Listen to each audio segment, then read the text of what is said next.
don't forget to do good, especially dun sa mga kapwa mo mananampalataya.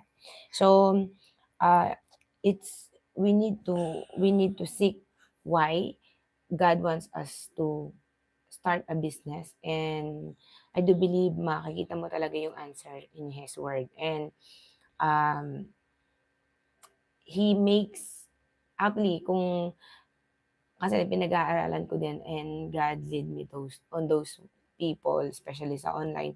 No, pinag-aaralan ko rin talaga ang Bible talaga, marami siya talagang business principles, and when you apply that in all of your life, it will serve you and serve the people.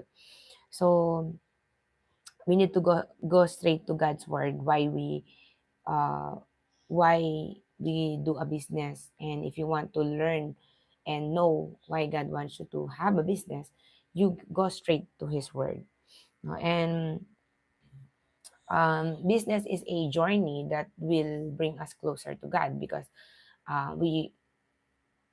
we see beyond, and we have a vision bigger than what we know. And sabi nga, um, dreams are the language of the spirit, no? And that vision is so big, so you need to be closer to God, no? Kasi siya lang ang nakakaalam ng mga future things and yung mga bagay na hindi natin nakikita. And He is the one who prepared those things for us. And um,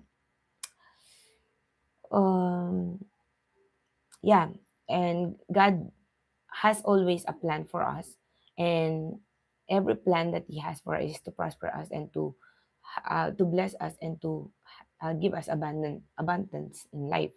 Sabi nga sa Jeremiah 29:11, "For I know the plans I have for you, plans to prosper you and not to harm you, plans to give you hope and a future." Diba? So we created businesses so we can serve other people, His children's. So there are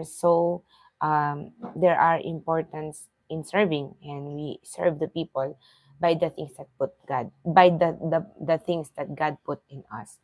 But don't forget to allow the Lord to be, or make God the CEO of our company, because surely if God is the CEO, I assure you na talagang si Lord talaga tutulungan ka niya in every step of the way. And marami na din akong nakitang mga um, Christian believers na followers ni Lord na nagtayo ng mga business nila, and they have a successful business.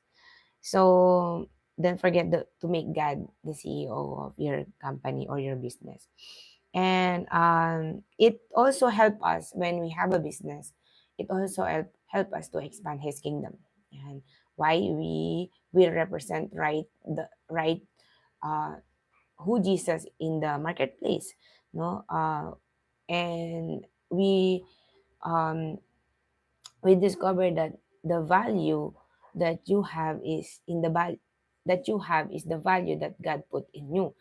So makikita mo talaga na kaya ka nandyan because you are so valuable and you are there to help. Yeah. So and let your business be the light in the marketplace, be the salt in the marketplace, because a lot of people are giving um, a lot of information.